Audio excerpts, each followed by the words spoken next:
at Fairview Southdale, and needless to say, I'm president of Minnesota Nurses Association. I'm also an ICU nurse at Northmore and Robbinsdale, and I have been to all the lines, or are going to get to all the lines, and there isn't one single line that doesn't look like this.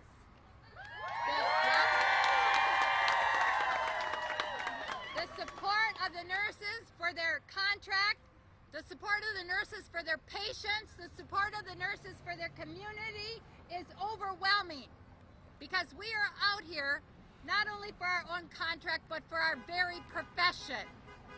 And the reason I say that, thank you, the reason I say that is that we want something so simple in our contract as that our employers would have to convince 50% of our nurses that a staffing change on their floor would be okay. They don't want to agree to that. And I say, if you can't convince 50% of your nurses to a staffing change, then maybe you shouldn't make it. Now, I've heard stories that, you know, we're 15,000 nurses out on strike, largest private sector nursing strike in U.S. history. And I've heard the whole nation is watching. And I've also heard that, I just heard a story today, Teamsters 320 were at the negotiating table, and they came away from the employer feeling very down and very discouraged until they heard that 15,000 nurses were going out on strike. And all of a sudden, it was like fire in their blood. We are, how does this go? We are the tip of the spear for all workers all across the nation. Nurses, you gotta know that we're the tip of the spear. We are the ones that are showing all the workers all across America how it is to fight and what it means to stand up for your contracts, but not only that, stand up for the working people of America. So thank you, nurses. Thank you for your,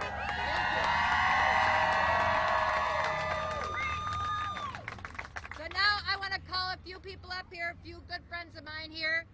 We got Erica Helling. She's a fabulous nurse leader. She's on the negotiating team at Fairview Southdale. She's one of your chairs. Let's give it up for Erica.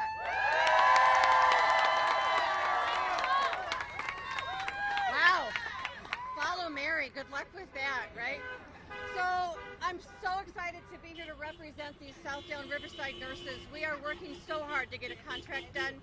We were there on Saturday night at 12:30 trying to get this done and had no luck. What we're looking for is a say at the staffing table. We want to sit down with the employer. We do the work. It's the Nurse Practice Act and the Minnesota State Board of Nursing that holds us accountable to our license.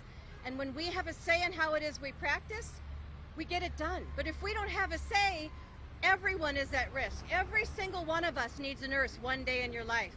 We are here to fight so that you have that nurse the day you need it. So we want to protect this practice, we want to recruit, we want to retain, and we want to have safe staffing for all. So that's it, guys. Welcome to Southdale. We're glad you're here. Thank you. I'll introduce Moda Sakori. Hello everyone, my name is Modest Okori.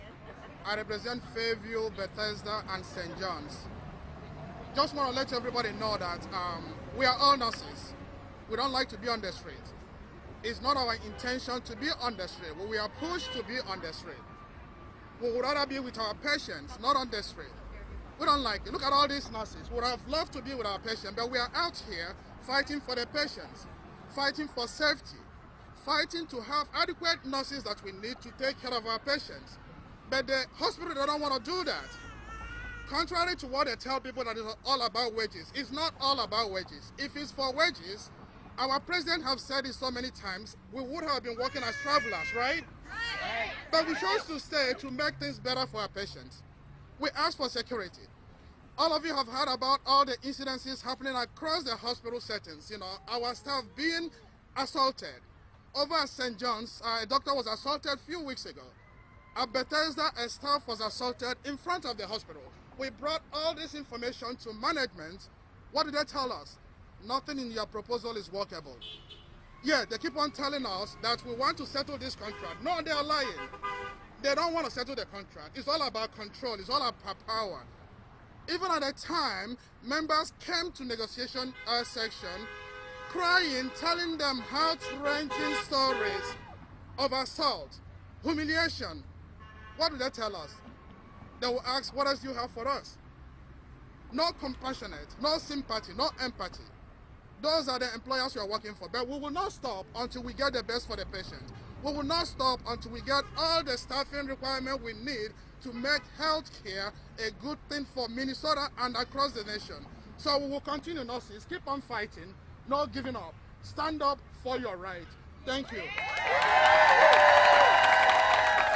So let me call on Amy Tillman to come over.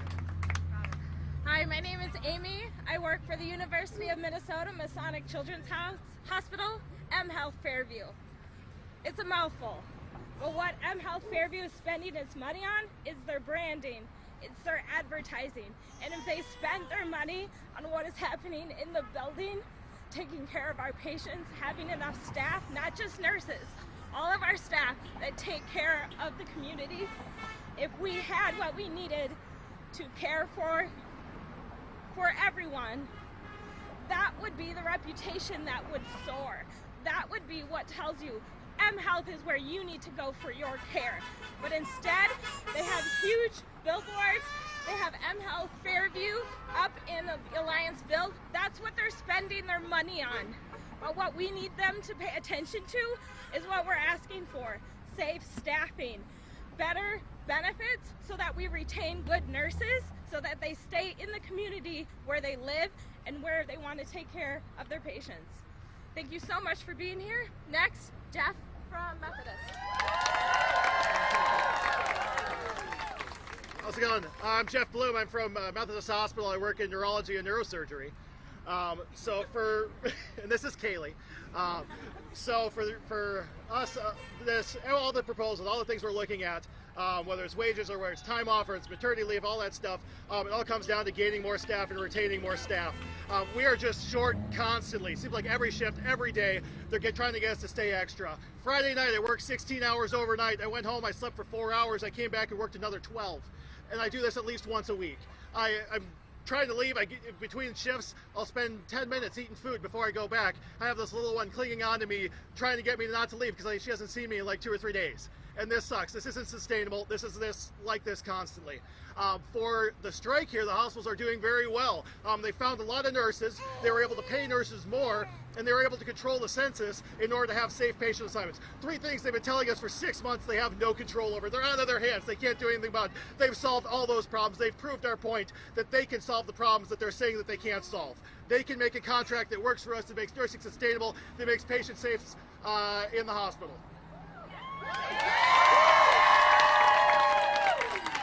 Next is going to be Senator Franzen. Thank you, Kaylee. Thank you, everybody. I'm State Senator Melissa Lopez Franzen. I'm also the Senate Minority Leader in the Minnesota Senate with the Democrats. And this is my hospital. This is my community. This is your hospital, and this is your community. Both of my kids were born in this hospital right here, and you all took care of me and my family. So let me start by thanking you for that, and by thanking nurses from the bottom of my heart for having to be here despite the work that you want to be doing today. And I speak for all Minnesotans when I say few, if any, of us have answered calls like each and every one of you did these last few years. You know those calls. And I thank you for that, for putting your life and your families on the line for the rest of us. At a time when others stayed home to stay safe, you were on the front lines, putting your lives at risk to care for those who needed it the most, at risk of your own health and to your own family's health. You worked day after day, around the clock, to help those who needed it most. We owe you a debt of gratitude that cannot be repaid. That is what makes us today so infuriating. The truth is we shouldn't be here, and you don't want to be here either, because in a just, moral, and equitable society, you wouldn't have to be on strike to get what you deserve. The truth is that conditions that you are working under are completely unacceptable. And I know that you're in this profession because above else you care. Yet the conditions you are facing tested all of you, and you have created a real crisis. More and more nurses are burnt out and are working double and triple shifts, or are being put in dangerous conditions and dangerous situations, all without the support needed to ensure the safety of staff and patients, and that is wrong. You are not asking for too much. You're only asking for what's right. The debt we owe our nurses cannot be repaid, but what we can do is make sure that you get a small piece of what you are owed. Let's also be clear, this is not about wages, as you've heard. It's about safety, patient safety, about your safety, about Minnesota safety. You care about your patients, but you cannot give the care that you want and that they deserve if there's a shortage of staff in a hospital. You want to make sure the patients are safe, but you cannot keep them safe if you are forced into violent situations where your own safety is not guaranteed. And you want to help keep families in Minnesota healthy. But how can you do that when you yourself must choose between caring for a loved one and going to work? And at a time of record profits, yes, record profits for hospitals and record compensation for executives, it should not take a strike to get the fair wages each and every one of you deserve. We shouldn't have to be here today. But time and time again, we have to fight for what's right, and which is why I am proud, and my caucus and the Senate Democrats in the Minnesota legislature are proud of all of you and honored to join you in this fight. The largest private nurses strike union in the entire American history. And this is a powerful moment. And let me add my voice to yours, and to make sure that the executives are listening, and to let you know that my colleagues and I, one of them I know is here, Senator Steve Swasinski, he can raise his hand wherever he's at, other brothers and sisters of labor are with you, and Minnesotans of all backgrounds are with you. So thank you for doing what you need to do to make this wrong a right. We are with you. We will be with you until the end. The strike does not end today. The work will continue, and we have your back. Thank you.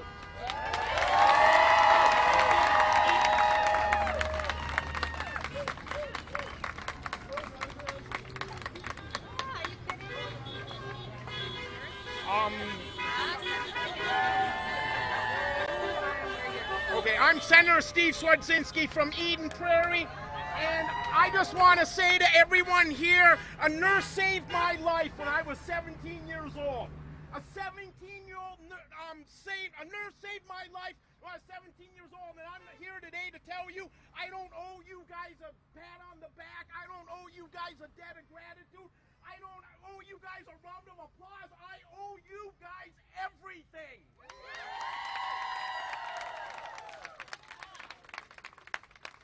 Now that is the way to end a list of speakers. All right, very good. I never knew you had it in you there. Okay. Anyway, questions?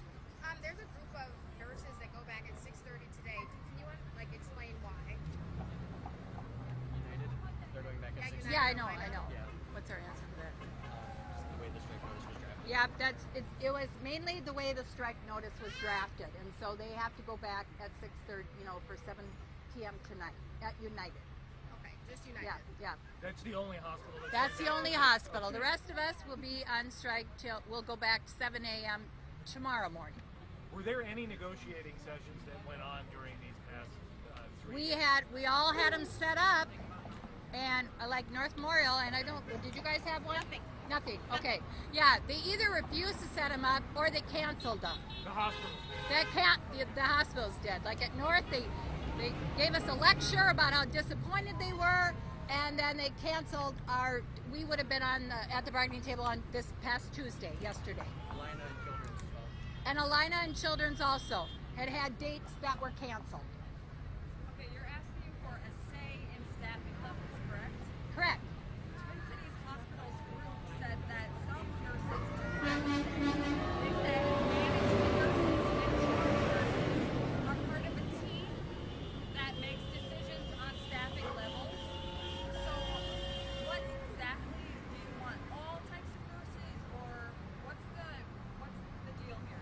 I alluded to the fact that, well, first of all, we wanted to put an arbitrator in the contract, and they said no. They kept saying that, why would we have somebody who doesn't know anything about healthcare?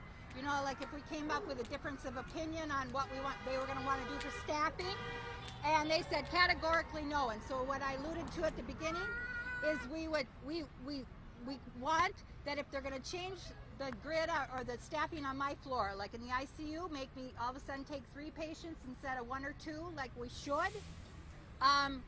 They said we just want to be able to, they got to convince 51% of the nurses on the floor by vote that this will be okay.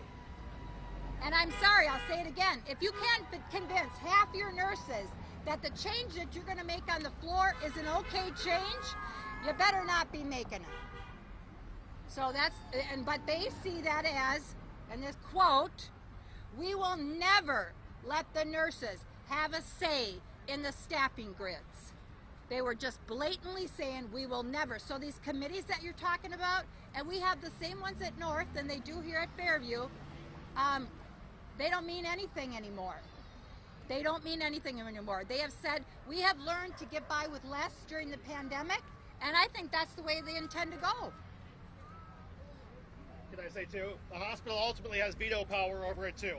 I work as charge nurse, and so we have grids. We're supposed to have a certain number of patients per nurse, and then we get that number, and we don't have enough nurses, but we have more beds. So they say you got to take more patients. They say you're going to go up a patient, you're going to go up with 2 patients. Charge nurse is supposed to help all the other nurses. They have to take patients too. And so they'll come out to us and say, we know you're understaffed already, but why can't you take more patients? What are you doing right now that you can't take 1 more patient on top of what you're taking? So they have the final say in this. Even if we do come to a consensus and say, well, this is what we want to do, they don't have the nurses to do it, and they're pressuring us to take more and more patients, which again, right now in the strike with the replacement workers, they are not doing. From what we hear in the hospital, they have safe patient assignments. They are not taking patients above the grids that we're supposed to be working by. Yeah. Mary, has this strike helped you gain more clout, do you believe, in getting towards the goals of what you hope to gain in these contracts, walking out these last 3 days? Am I totally confident that they're gonna go 8 o'clock tomorrow morning, want to come back to the table and give us everything we need? I don't know. Are we confident about that? Well, do you believe you have more leverage now as a result of this? I hope so. I hope so. I hope so. They've realized that it's not as easy. We're actually kind of like dreading going back. How much we're going to have to pick up the pieces, etc. You know, we've got our nursing assistants and things like that inside the hospitals, and the stories aren't that great. Okay, so we're concerned, but that doesn't detract from that they forced us to do this. Okay, we tried legislation, right, Melissa? Absolutely. We tried legislation. We have tried everything that we could, and they don't listen. But there is one other piece that we want to put in our contract. And that is saying that if a nurse comes up against an unsafe assignment, okay, that they have the right to refuse an unsafe assignment, which is their God-given right in the Nurse Practice Act, okay? Well, not God, but you know, by law, kind of thing. Anyway, they're disciplining and sending nurses home who refuse an unsafe assignment. This is another piece that we want in our contract. See, so guys, we're just fighting for the right to practice the way our Minnesota Nurse Practice Act allows us. And that's called advocating for the safety of patients. Do you get the sense that the hospitals feel like if they could wait out these 3 days, you all go back to work tomorrow, the hospitals get the sense they're now in the driver's seat when it comes to leverage and negotiation? I mean, you've already struck, you picketed, you're back to work. What more can you do at that point? Well, I mean, by law we can't sit and plan ahead, but I would say to all the nurses behind me and every nurse listening to this, we could settle tomorrow. We could take the 11.5 or 12% and no guaranteed language. We could settle this tomorrow. But are all of you willing to go back to the conditions that you've been in? No! So we don't have any alternative but to go into round 2 of this war. And that's what I call it, because we're fighting for our very existence. And I'll say this again. Study came out, 51% of the nurses will potentially leave the bedside across this nation as of next year. That is a public health crisis, to have 51% of us. So we're not only fighting for our staffing, we're fighting for our very profession. So nurses, I hate to say it, we're heading into round 2. You'd strike again. I'm not going to answer that, sir, because that's not legal. Well, what's round 2 look like then? Oh, very good. You guys are good. You guys are good. You'll be the first to know. Other questions? Thank you. All right, thanks.